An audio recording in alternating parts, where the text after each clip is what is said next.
বাংলাদেশের ইতিহাসে কখনো কোনো ফ্যাসিস্ট স্থায়িত্ব হয় নাই এবং প্রত্যেকটা ফ্যাসিস্টের পতন হয়েছে খুব খারাপভাবে।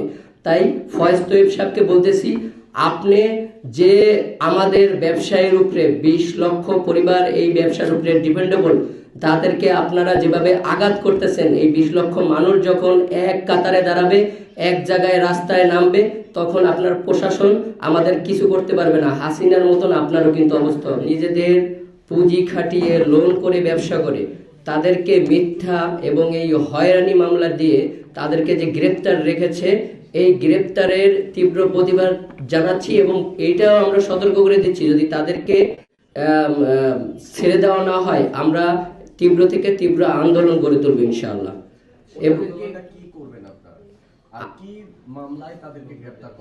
আপনি দেখছেন যে বিটিআরসি ভবন ভাঙচুর, আসলে বিটিআরসি ভবনটাও এটা আমরা ভাঙচুর করি না, এখানে একটা আমাদের নিয়ে একটা নাটক সাজানো হয়েছে।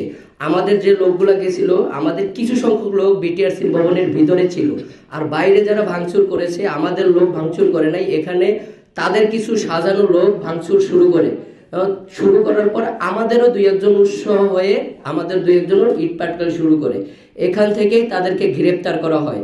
আসলে আমরা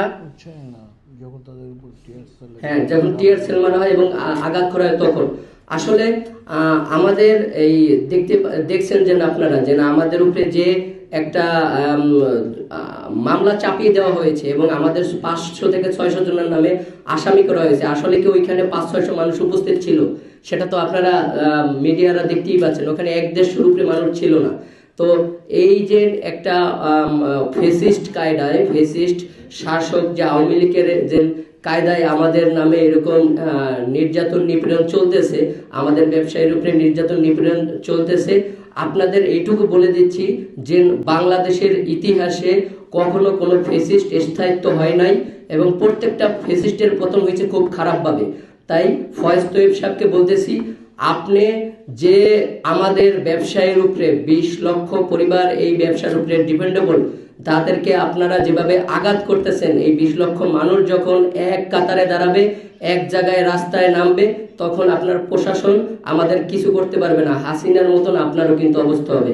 তাই আপনাকে বলতেছি, অবিলম্বে আপনার এই তড়িঘড়ি সিদ্ধান্ত, এই তড়িঘড়ি চক্রান্ত সিদ্ধান্ত বাদ দিয়ে আপনি বাংলাদেশের চিন্তা করে আপনি এনআর সিস্টেম এবং আমাদের দাবি দেওয়া মেনে নিন। আপনার একটা জিনিস আপনাদেরকে আমি ক্লিয়ার করতে চাই, আপনি বাংলাদেশের এই যে আমাদের জুলাই আগস্টের আন্দোলনের পরে আমাদের যে জুলাই সনদের অনেক আইন পাশ করার সুযোগ ছিল, না? সেগুলো না করে আপনি এই মোবাইল নিয়ে কেন পড়ে রয়েছেন? ওখানে আপনার মাল্টু আছে, এই মাল্টুর জন্যই তো করছেন, ঠিক না? তো এটা বাংলাদেশের জনগণ বোঝে, বাঙালির মাথায় কিন্তু বুদ্ধি আছে, বুদ্ধি না থাকলে 71-এর ওই স্বাধীনতা আনতে পারতো না।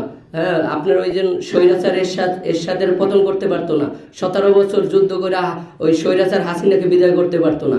তো আপনাদেরকে সাংবাদিক ভাইদেরকে বলতেছি, আপনারা অবশ্যই আপনার সঠিক তথ্য নিয়ে পজিটিভলি জনগণের জন্য, বাংলাদেশের জন্য, 20 লক্ষ পরিবারের জন্য আপনারা পজিটিভলি নিউজ করেন, এটা আপনাদের কাছে দাবি।